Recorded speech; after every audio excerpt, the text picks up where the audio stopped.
అసలు రైతులు రోడ్డు ఎక్కాల్సిన పరిస్థితి ఎందుకు వచ్చింది? మీరు గన ఎరువులను అందించాల్సిన ఎరువులను అందించి ఉండింటే అసలు ఈ పరిస్థితే ఉండేది కాదు కదా. ఏ రైతు రోడ్డు ఎక్కే పరిస్థితే ఉండేది కాదు కదా. మీరు స్కాములు చేయకపోయినంటే ఎరువుల విషయంలో ఈ పరిస్థితి వచ్చి ఉండేది కాదు కదా. ఎరువుల కోసం 2 నెలలుగా రైతులు పడుతూ ఉన్న అగచాట్లు 2 నెలలుగా జరుగుతూ ఉంది. It's not something over night జరిగింది కాదు. 2 నెలలుగా ఇది కనిపిస్తూ ఉంది. 2 నెలలుగా రైతులు పడుతూ ఉన్న అగచాట్లు దీనికి సాక్ష్యం కాదా అని అడుగుతా ఉన్నా.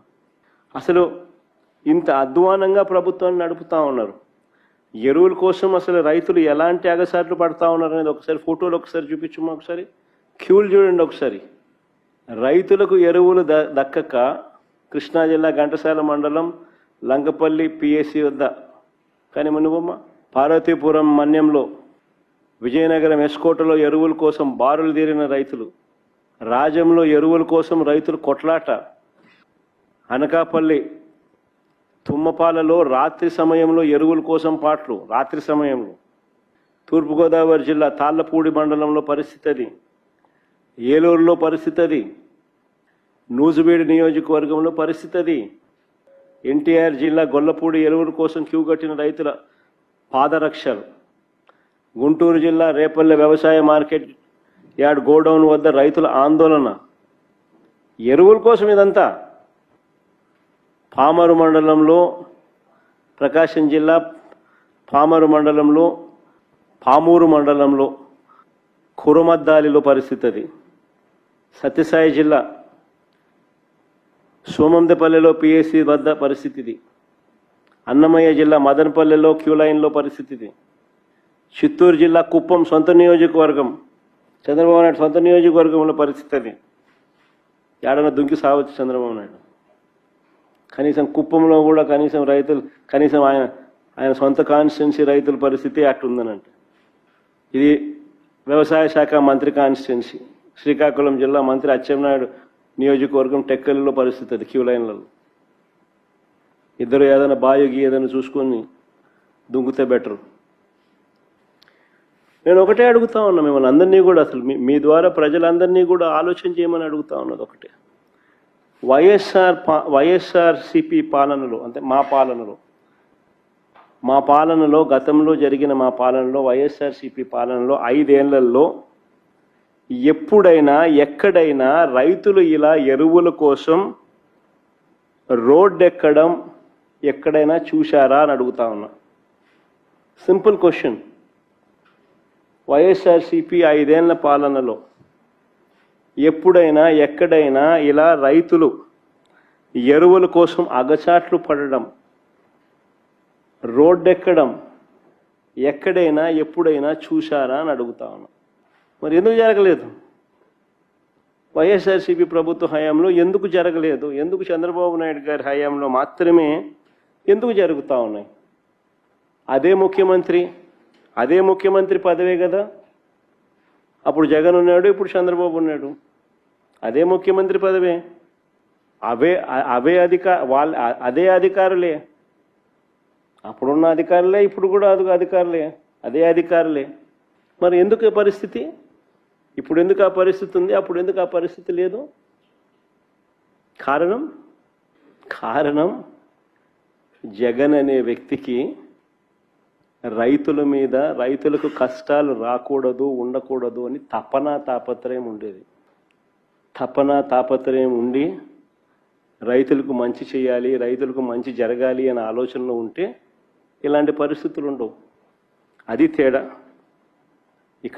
ఇక్కడ పరిస్థితి ఎందుకనంటే దీంట్లో కూడా స్కాములు చేసి దీంట్లో కూడా డబ్బెత్తాలన్న ఆలోచన చేస్తూ ఉన్నారు కాబట్టి పరిస్థితి ఇది. ఇంత దిక్కుమాలిన పరిస్థితి నిజంగా రాష్ట్రంలో ఉంది అని అంటే చంద్రబాబు నాయుడు సిగ్గుతో తలంచుకోవాలి. యూరియా గాని ఫెర్టిలైజర్స్ గాని ఒకటి హామీ ఇస్తున్నా, ఏ రైతుకు యూరియా కొరత రానికుండా చేసే బాధ్యత నేను తీసుకుంటానని మీ అందరికీ హామీ ఇస్తున్నాను. రైతులను కోరుతున్నా, మీరు కూడా ఎంత యూరియా కావాలనో అంతే వాడండి. అప్పుడు మనకి ఇబ్బందులుండవు. కేంద్రం మొన్నైతే నేను ఫోన్ చేసి అడిగితే వెంటనే 7 రేకులు ఇచ్చారు. భవిష్యత్తులో కూడా అవసరం మేరకు ఎరువు తెప్పిస్తామని చెప్పి కూడా నేను మీకు తెలియజేస్తున్నా. ఆర్థిక కష్టాలున్నా అండగా నిలిచాం కాబట్టి అన్నదాత సుఖీ భవ సూపర్ హిట్ అవునా కాదా తమ్ముళ్ళు అడుగుతున్నా. అన్నదాత సుఖీ భవ, అన్నదాత సుఖీ భవ.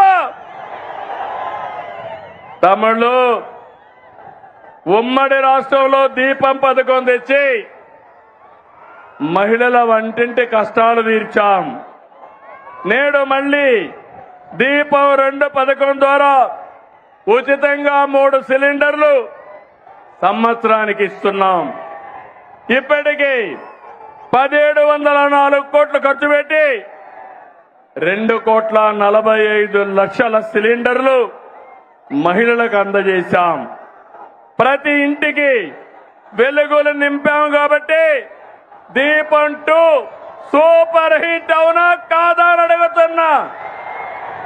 ఇంత సహాయం, ఇంత సపోర్టు చంద్రబాబు గారు ఈరోజు కేంద్ర ప్రభుత్వానికి ఇస్తున్నారు కాబట్టే ఈరోజు కేంద్ర ప్రభుత్వం నిలబడి ఉంది. చంద్రబాబు గారు కనుక ఈ మద్దతు వెనక్కి తీసుకుంటే కేంద్రంలో బీజేపీ అధికారంలో ఉండే పరిస్థితే లేదు. అయినా కూడా ఇంత మద్దతు ఇస్తూ కూడా చంద్రబాబు గారు సర్కార్ని, కేంద్ర ప్రభుత్వాన్ని నిలబెడుతూ కూడా మన రాష్ట్రానికి మాత్రం కనీసం ఏ మేలులు చేసుకోలేకపోతున్నాం. కనీసం యూరియా కూడా మన రైతులకి అందించడం లేదు అంటే ఇక మీరు మద్దతు ఎందుకు ఇస్తున్నట్టు, మీరు అధికారంలో ఎందుకున్నట్టు? చంద్రబాబు గారు సమాధానం చెప్పాలి. ఇలా రైతుల సమస్యలు ఎన్నో ఉన్నాయి. ఈ సమస్యలు అన్నిటి మీద ఉద్యమించాల్సిన అవసరం ఉంది.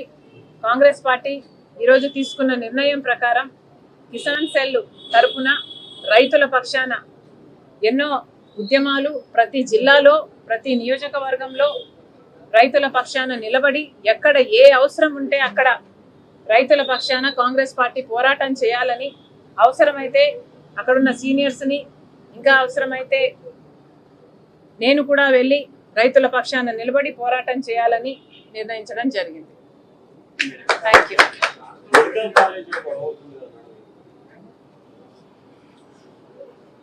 మెడికల్ కాలేజీలకు సంబంధించి కాంగ్రెస్ పార్టీ మెడికల్ కాలేజీలని ప్రైవేటైజ్ చేయడాన్ని తీవ్రంగా ఖండిస్తుంది, తీవ్రంగా వ్యతిరేకిస్తుంది. వైసీపీ ప్రభుత్వం జగన్మోహన్ రెడ్డి గారి అధికారంలో ఉన్నప్పుడు మెడికల్ కాలేజీలు పూర్తి చేయలేకపోయారు. అందుకే మేము ఈరోజు ప్రైవేటైజ్ చేయాల్సి వస్తుంది అని చంద్రబాబు గారు చెప్తున్నారు. అయ్యా, ఆ ప్రభుత్వం పూర్తి చేయలేకపోతే ఇప్పుడు మీ ప్రభుత్వం ఎందుకు పూర్తి చేయలేదో, చేయలేకపోతుందో చంద్రబాబు గారు సమాధానం చెప్పాలి. ఇప్పటికీ నాకు తెలిసి దాదాపు 2500 సీట్లు ప్రతి ఏడాది మెడికల్ కాలేజీల నుంచి పిల్లలు బయటకు వస్తుంటే ఈ అడిషనల్ కాలేజెస్ అన్నీ కలిపితే ఇంకొక 2500 సీట్లు ఉంటాయని అంచనా. మరి ఇంత స్థాయిలో, ఇంత పెద్ద స్థాయిలో ఈ మెడికల్ కాలేజీలు స్టూడెంట్స్ను ప్రొడ్యూస్ చేసేటప్పుడు ఇలాంటి ఒక పాలసీని తీసుకొని మొత్తం అన్నిటినీ ప్రైవేటైజ్ చేసేస్తాం, నారాయణ లాంటి వాళ్ళకి ఇచ్చేస్తాం అనడం చాలా దురదృష్టకరం. ఇలా ప్రైవేటైజ్ చేసుకుంటూ పోతే ఇక పేద బిడ్డలకు లేక తక్కువ ధరకు చదువుకునే అవకాశమే పేదవారికే ఉండకుండా పోతుంది. అసలు పేదవాళ్ళలో ఎవరు డాక్టర్ అయ్యే అవకాశమే లేకుండా పోతుంది. మళ్ళీ చెప్తున్నాం, చంద్రబాబు గారికి ఇది తగదు. మీరు అధికారంలో మీరున్నారు, మీరిచ్చిన బలంతో కేంద్రంలో కూడా బీజేపీ పార్టీ అధికారంలో ఉంది. మీరు డబ్బులు తెచ్చుకోగలరు, మీరు కావాల్సిన పర్మిషన్లు తెచ్చుకోగలరు. ఇన్ని సాకులు మానేసి ఈ కాలేజీలన్నిటినీ కూడా ప్రభుత్వమే నడిపేటట్టు, ప్రభుత్వమే పూర్తి చేసేటట్టు, నడిపేటట్టు చేయాలని చంద్రబాబు గారిని కాంగ్రెస్ పార్టీ డిమాండ్ చేస్తుంది.